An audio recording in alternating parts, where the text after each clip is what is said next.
এবার দেখো question number 16, choose the correct idiom meaning to reveal a secret.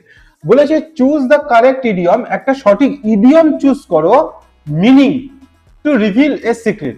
এমন একটা ইডিয়ম চুজ করতে হবে যেটা মানে করবে রিভিল এ সিক্রেট। তাহলে এবার দেখি সবকটা ইডিয়মের বাংলা মানে কি বলছে।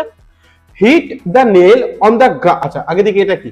টু রিভিল এ সিক্রেট মানে একটা সিক্রেট প্রকাশ করা, রিভিল রিভিল মানে প্রকাশ করা, ডিসক্লোজ করা।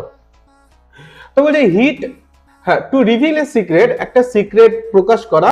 Hit the nail on the head, hit the nail on the head মানে হচ্ছে সঠিক সময়ে সঠিক কাজ করা। তো এইটার সাথে এটা আসছে না। তারপর দেখো Cry over spelled milk, Cry over spelled milk মানে অতীতে মনে করো তুমি কোনো ভুল করেছো বা কেউ কোনো ভুল করেছে, তো সেইটার জন্য আফসোস করা, রিপেন্ট করা, অনুতাপ করা।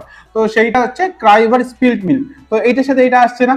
এবার দেখো beat about the bush, beat about the bush মানে কোনো একটা জিনিসের উপর মনে করো আমরা কথা বলছি, তো মেইন টপিকের বিষয়ে আমরা কথা না বলে অন্যান্য বিষয় ঘুরিয়ে ফিরিয়ে কথা বলছি, মেইন টপিকে আমরা আসছি না, সেইটাকে বলা হয় বিট অ্যাবাউট দ্য বুশ। তাহলে এইটা হলো না।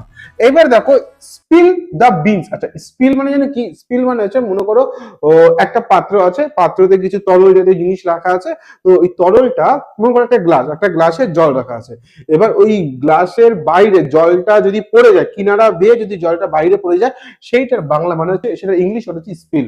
স্পিল মানে হচ্ছে কোনো পাত্র থেকে কোনো তরল পদার্থ বাইরে পড়ে যাচ্ছে, সেইটাকে বলা স্পিল। তো স্পিল দ্য বিনস এইটা মানে হচ্ছে টু রিভিল এ সিক্রেট, এইটা হবে আমাদের কারেক্ট অ্যান্সার। এইটা মানে হলো কোনো কিছু, কোনো সিক্রেট সেইটা যখন সবার সামনে পাবলিক করা হয়, সেইটাকে বলা হয় স্পিল দ্য বিনস। পরে প্রশ্ন।